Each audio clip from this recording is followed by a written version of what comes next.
안녕하세요. 김태훈의 현명한 투자자 방송 시작하겠습니다. 본 영상에서 다루는 내용은 투자 권유가 아니며 각개인의 투자 판단에 대한 책임을 지지 않습니다. 별도 SNS 채널 가입을 유도하거나 투자 권유 및 유료 리딩 서비스를 홍보하는 불법 서칭 계정에 유의하시기 바랍니다. 자, 지금 미국 내에서 이런 상호 관세 때문에 여러 가지 혼란들이 나타나고 있는데 그 중에 대표적인 것들이 태양광 장비 쪽 관련된 이런 관세입니다. 최근 이 여러 이제 상호 관세에 대해서 트럼프가 미국 내 반발에 나름대로 한 발 뒤로 물러서는 모습을 보이고 있는데요.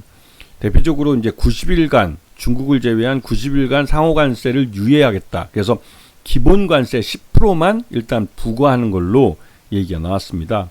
그리고 개별 국가별로 이런 그 협상을 통해서 이 상호 관세 25% 추가 부담하는 것을 이제 그 협상을 통해서 조절을 하겠다고 얘기 나왔죠. 그리고 협상이 잘 되면 기본관세 10%로 끝나는 거고, 그렇지 않으면 상호관세 25%나 플러스 알파를 더 부과하겠다는 것이죠.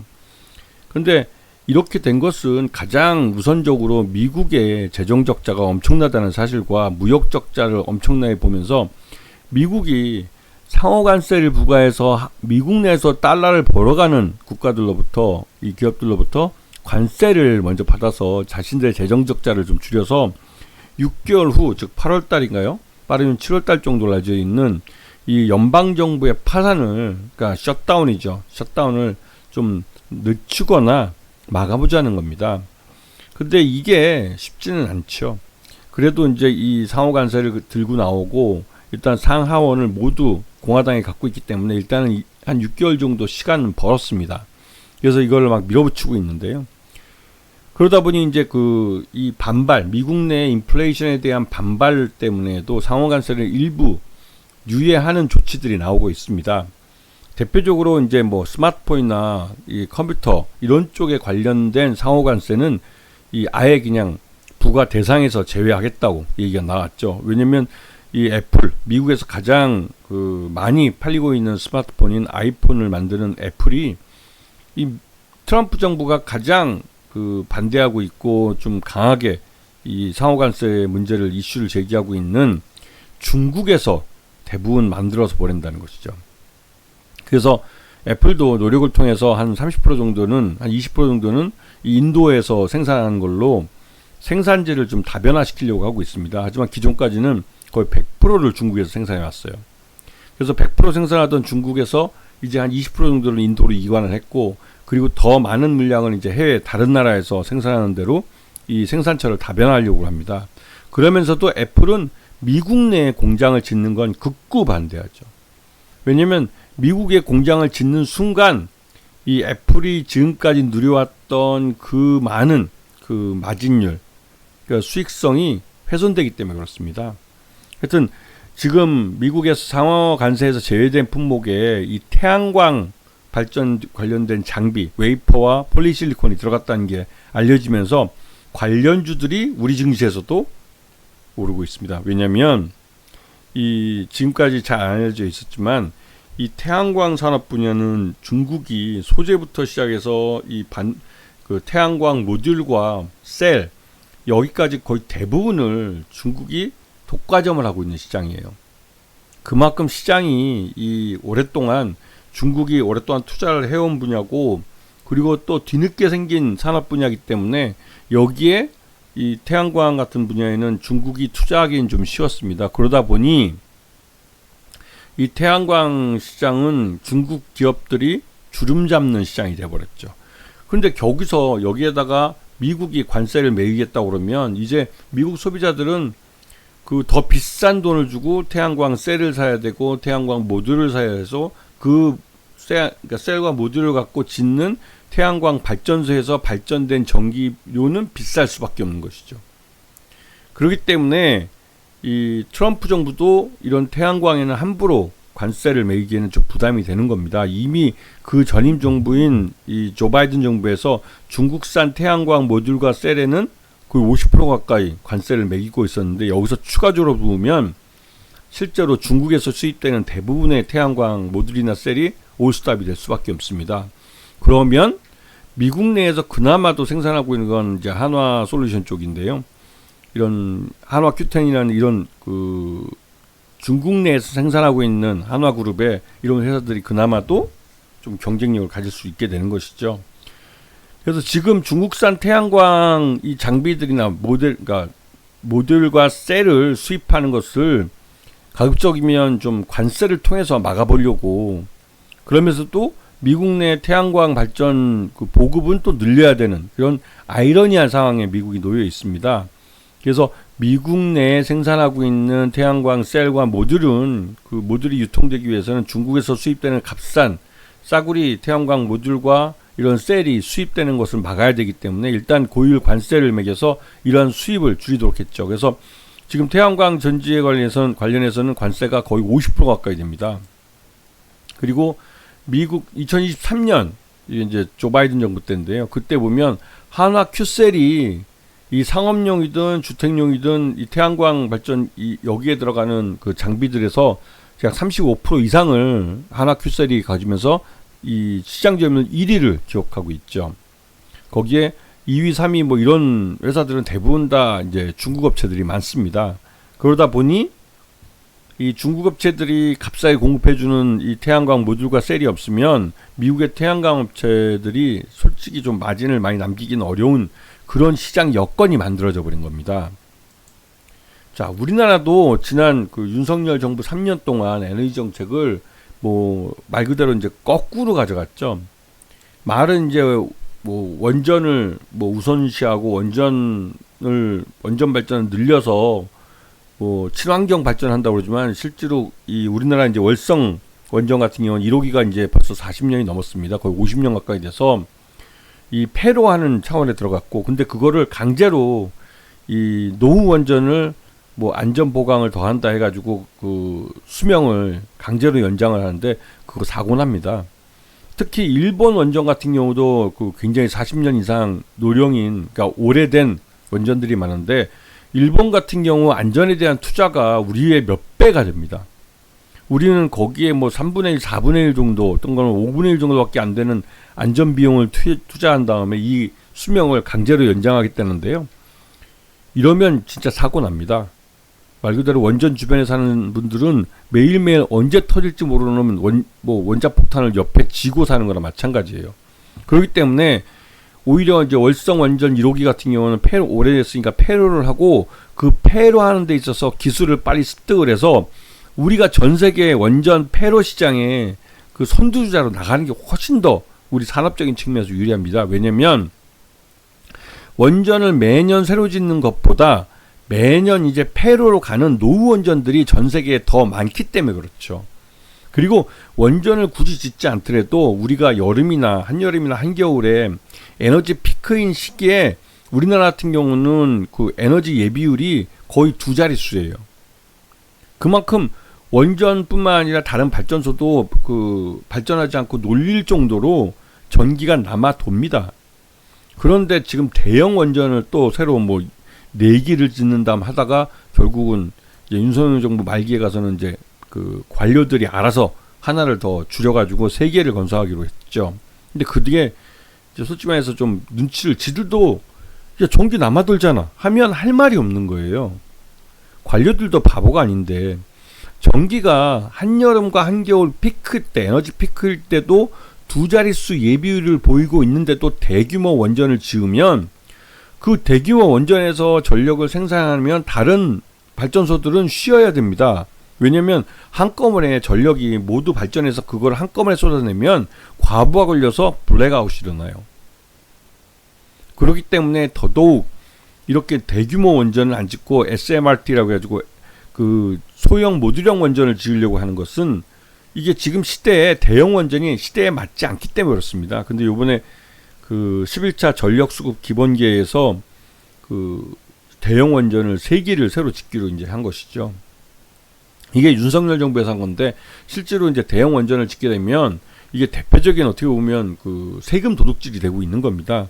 워낙 뭐 재벌 대기업도 소수가 참여하는 것이고 여기에 뭐 인허가권을 갖고 있는 정부 관료들은 도장 하나 찍어주고 어떻게 보면 팔자를 고칠 수 있기 때문에, 그리고 여기에는 뭐 워낙 마진이 많이 생기고 예전에 그 이명박 시절에 짓기로 했던 한빛원전이나 이런 것들은 완공이 된 이후에 부실공사 때문에 1년 동안 안전보강을 하느라고 제대로 완공해놓고 가동도 못했습니다. 그때 이제 나온 말이, 그때 당시에 이명박 정부 시절에 만들었던 하기로 했던 그 원전들은 실제로 뭐 그때 블랙아웃이 된다 많이 떠들었지만 그때도 전기는 남아 돌았어요. 전기가 남아도는 그런 시대에 접어드는 것은 우리가 사용하고 있는 가정에서 쓰고 있는 전기들이, 그러니까 가전제품도 그렇고 모든 이런 것들이 옛날만큼 전력을 많이 소비하는 그런 그러니까 가전들이 아닙니다.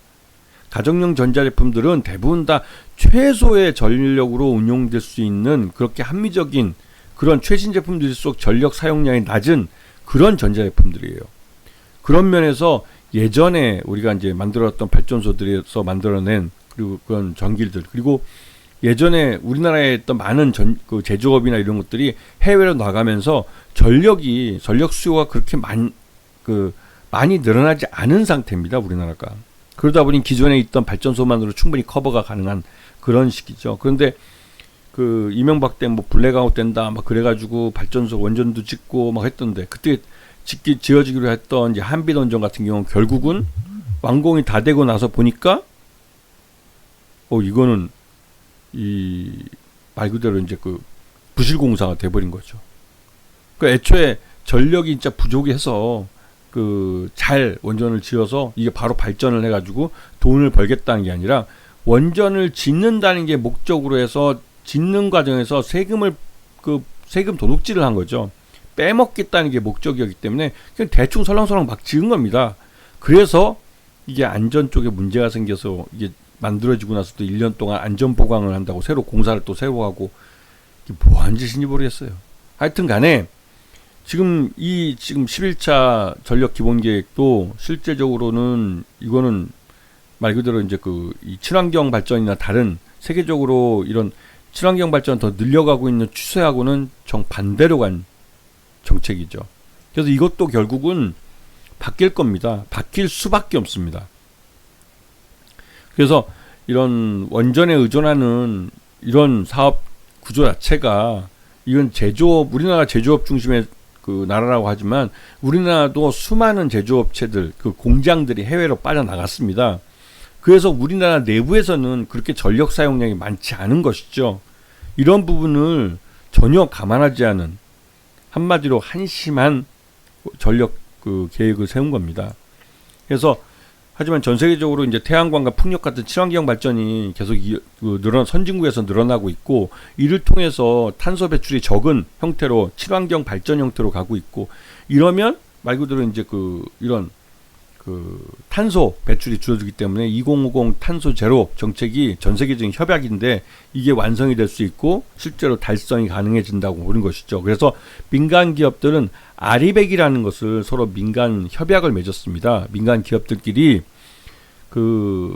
이 리사이클 에너지, 즉 재생에너지를 이용해서 어떠한 재화를 생산하는, 그래서 재생에너지를 100%를 사용해서 재화를 생산하기 때문에 여기에서는 탄소 배출이 제로인 것이죠. 그래서 여기에 합의를 동의를 하는 민간 기업들이 아리백 협약을 맺은 겁니다. 거기서 뭐 구글이나 애플 같은 경우 이미 제조업인데도, 애플 같은 경우는 제조업인데도 물론 애플은 직접 제조를 하지 않고 애플의 하청을 받은 중국 업체들 그쪽에서 제조를 하죠. 하여튼 이 아리백을 달성을 했어요. 이 회사들은 재생에너지 100%를 사용해서 자신들의 어떤 서비스나 어떤 상품을 만들어냅니다. 여기 보면 애플, 구글, 레고, 페이스북이 이제 메타죠. 메타는 이미 목표를 달성했다고 나옵니다. 그리고 그런데 비해서 우리나라를 한번 보십시오. 우리나라는 뭐 SKI 테크놀로지나 LG 노텍, 그러니까 SKI 테크놀로지만 100%를 넘어섰고 LG 노텍이나 LG 에너지솔루션도 30% 정도밖에 안 돼요. 그리고 뭐 다른 SK텔레콤 같은 경우에도 9% 정도밖에 안 되고, 뭐 미래에셋 같은 금융회사는 말할 것도 없고, KB금융기관, 그리고 기아자동차, 네이버 제로입니다. 제로. 이거 진짜 문제죠. 진짜 문제예요. 그래서 이런 글로벌 아리백과 우리나라 K 아리백이 지금 수준 차이가 굉장히 많이 나고 있어서 이에 대한 빠른 추격이 필요한 상황입니다. 그래서 윤석열 3년 동안 지금 태양광 발전과 풍력 발전은 엄청난 후퇴를 했어요. 이거를 빨리 가속화해서 따라잡아야 됩니다. 그리고 따라잡는 것을 끝나는 게 아니라 우리는 가속해서 이걸 추월해 버려야 돼요. 그리고 봐봐, 그러니까 2025년에 대기업이 아리백을 달성하기 위해서라도 대규모 투자를 할 수밖에 없습니다. 왜냐면 3년 동안 뒤처지고 윤석열 정부 눈치 보느라 투자를 못했던 분야에 대해서 당장 2026년에 이 EU에서 탄소세를 부과하게 되는데, 아리백을 달성하지 못하면 이 탄소세를 부과한 것을 돈을 내면서 유럽으로 수출할 수밖에 없어요. 그러면 유럽 시장에서 경쟁력이 없습니다. 그래서 결국은 유럽 시장을 고스란히 경쟁 국가인 일본이나 다른 나라에 빼앗길 수밖에 없는 것이죠. 그리고 트럼프가 이 탄소세를 유럽이 내년부터 부과한다는 걸 보고 미국도 탄소세를 부과하자고 얘기합니다. 왜냐하면 그렇게 부과한 세금은 결국은 연방정부의 수익으로 들어옵니다. 연방정부의 재정적자를 줄일 수 있는 한 방편이 되는 것이죠. 그래서 트럼프가 2050 탄소제로가 헛소리다라고 말을 하면서도 이 탄소세를 도입하겠다는 이 아이러니를 만들어내고 있는 겁니다. 자, 그래서 요번에 트럼프는 관세가 10%인 것이 하한이고 이보다 더 낮아지기 어렵다라고 얘기하면서도 그 상호 관세에 대해서는 명백한 이유가 있으면 예외가 가능하다라고 얘기를 했고, 여기에 태양광 관련해서 폴리실리콘과 웨이퍼가 그 면세 품목의 이름이 올린 것이죠. 그래서 이 트럼프 행정부가 발표한 이 상호 관세가 처음에는 굉장히 시끄러웠지만 뒤로 갈수록 점점 말 그대로 구멍이 뻥 숭숭숭 뚫려가기 시작하는 겁니다. 그래서 전 세계적으로 태양광 시장이 이렇게 빠르게 성장하고 있고, 이 빠르게 성장하고 있는 시장에 우리가 지난 이 3년 동안은 제대로 그 기여를 못했다는 것이죠. 그리고 마침내 이제 윤석열이 파면이 됐습니다. 4월 4일날 파면이 되면서 이제 윤석열 정부의 에너지 정책은 이제 시대에 뒤처진 에너지 정책으로 창고 속이나 쓰레기통에 처박힐 것이죠. 그리고 이제 더 이상 윤석열 정부의 눈치를 안 봐도 되기 때문에 대기업들이 아리백 투자를 본격적으로 늘리고 있습니다. 작년 12월 달에 예산을 집중적으로 책정한 걸로 알려져 있고요. 그리고 보면 우리나라 태양광 발전 대기업들은 OCI나 OCI 홀딩스, 그다음에 HD 현대 에너지 솔루션, 하나솔루션 등이 있고요. 하나솔루션과 OCI 홀딩스는 미국 내에 이 생산 거점을 만들었습니다. 이 하나솔루션의 그 아까 말했던 하나큐셀 그쪽은 그 솔라 허브라고 해가지고 이 미국 내에서 이런 태양광 장비들을 모두 생산하려고 하고 있죠. 그리고 OCI 홀딩스도 마찬가지입니다.